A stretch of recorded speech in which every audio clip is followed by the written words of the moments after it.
पूत कपूत सुनी है पर ना माता सुनी को माता, राइट। एक माँ अपने बच्चे के लिए कुछ भी कर सकती है और एक बच्चा अपनी माँ से ज्यादा भरोसा शायद किसी पे नहीं करता, है ना। लेकिन आजकल कुछ केसेस ऐसे देखने मिल रहे हैं ना जिससे ये फीलिंग कंप्लीटली झुठला दी जाती है।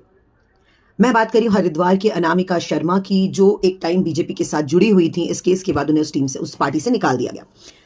तो ये अपने फैमिली के साथ, यानी अपने पति और अपने 2 बच्चे के साथ, एक बेटा और एक बेटी के साथ हरिद्वार में रह रही थी और अचानक इन्होंने अपने पति से अलग होने का फैसला किया। फैमिली डिस्प्यूट का बहाना दिया, लेकिन असल बात ये थी कि उनका अफेयर किसी सुमित नाम के आदमी के साथ चल रहा था।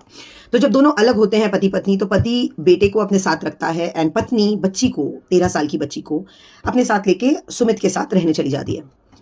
इसी तरह कुछ टाइम बीतता है, बीच बीच में बच्ची अपने पिता के पास आती रहती है उनसे मिलने के लिए। इस बार जब बच्ची अपने पिता के पास आई तो उसका बदला हुआ रवैया देख के पिता ने पूछा कि क्या बात है, तुम इतना बदली हुई क्यों हो, इतनी डरी हुई क्यों हो, इतनी खामोश क्यों हो। तब उस 13 साल की बच्ची ने बताया कि उसके माँ के बॉयफ्रेंड यानी सुमित और उनके एक दोस्त शुभम ने मिलकर उनकी माँ के मौजूदगी में उसके साथ गैंग रेप किया। जी हाँ। और जब उससे ये पूछा गया कि तुमने कहा क्यों नहीं, तुम चुप क्यों थी, तो उसने बताया कि उसकी माँ ने और इन दोनों आदमियों ने मिलकर उसे धमकी दी कि अगर उसने किसी को कुछ बताया तो उसको और उसके पिता को मार दिया जाएगा। तो उसने इतनी बड़ी चीज सहन कर ली अपने और अपने पिता को बचाने के लिए। पिता ने तुरंत FIR लिखवाया और तुरंत मेडिकल जांच हुई और मेडिकल जांच में पता चला कि उस बच्ची के साथ ये पहली बार नहीं हुआ था और भी कई बार उसके साथ ये हो चुका है, तकरीबन 6 से 8 बार।